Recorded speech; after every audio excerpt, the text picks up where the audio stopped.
মেয়েটা সের নামক বরের দিকে একবার আর চোখে তাকিয়ে মনে মনে বিড়বিড় করতে করতে নিজের কাজে মন দিল। শরীরের সব গহনা খুলে পরনে লাল টুকটুকে জামদানি শাড়িটাও টেনে হিসড়ে খুলে সোফায় রেখে দেয়। তার আবার শাড়িটারি পরা অভ্যাস নেই। বিয়ের জন্য খুব শখ করে পার্লারে গিয়ে টানা 4 ঘন্টা ধরে সেজেছিল। উদ্দেশ্য ছিল নতুন বউয়ের মারাত্মক সৌন্দর্য দেখেই যেন বাসর ঘরে বর অজ্ঞান হয়ে যায়। কিন্তু এখন বরকে দেখে নিজে জ্ঞান হারিয়ে উগান্ডায় চলে যেতে ইচ্ছে করছে। লোকটা মাত্রা অতিরিক্ত সুন্দর পুরুষ হলেও উনার শরীরে রক্তের চেয়ে অহংকার জেদ বেশি। সরু নাকের ডগায় সবসময় ইগো লেগেই থাকে।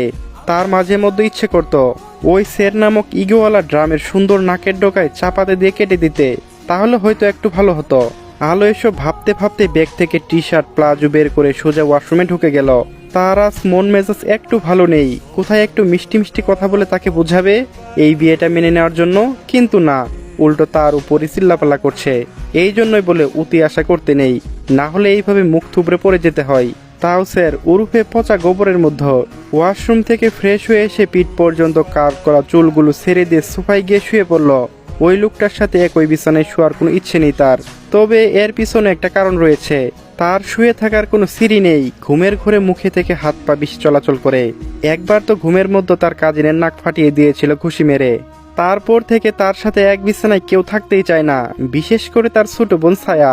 তার থেকে 3 বছরের ছোট হবে। এইবার ছায়া ইন্টার ফার্স্ট ইয়ারে, আর সে অনার্স 3য় বর্ষের ছাত্রী। যৌথ পরিবারে খুব আদরের সন্তান সে। বড় মেয়ে হলেও ভীষণ চঞ্চল, আর হবেই না কেন। সবার এত এত ভালোবাসায় নিজেকে সবসময় খোলা আকাশের মুক্ত পাখির ভেবে এসেছে। যেটা মন চাই সেটাই করে, আর যেটা করতে ইচ্ছে করবে না সেটা অন্যরা 1000বার বললেও করবে না।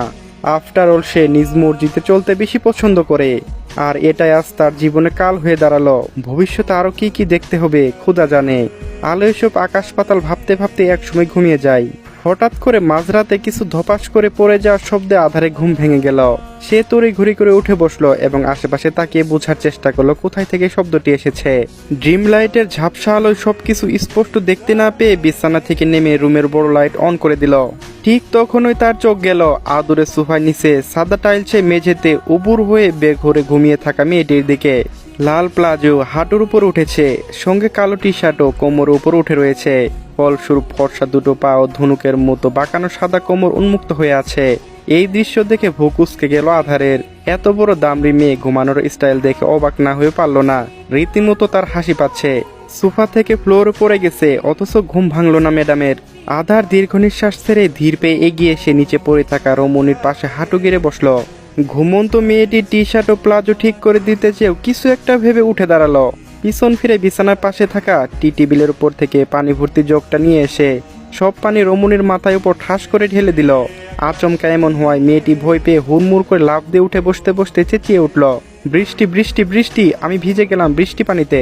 পর মুহূর্তেই ভাবলো বৃষ্টির পানি কই থেকে পড়বে, সে তো রুমে শুয়ে আছে। তাহলে আলো মনে মনে এসব ভেবে এক হাতে মুখের পানি মুছে সামনে তাকাতে ভরকে গেল। কিছুক্ষণ তাকিয়ে থেকে অবাক কণ্ঠে জিজ্ঞেস করলো, পানি কেন দিয়েছেন? আমি বললাম নিচে পড়ে গিয়েছিলে, তাই উঠানোর জন্য ঘুম ভাঙালাম। সেরের সোজা সাপটা উত্তর শুনে আলো আহাম্মক, হতবাক হতবিম্বল নির্বাক হয়ে গেল। একজন ঘুমন্ত মানুষকে জাগিয়ে তোলার জন্য কিনা মুখে পানি ছুঁড়ে মারবে, তা ওই মধ্যরাতে? এটা কোন ধরনের কথা?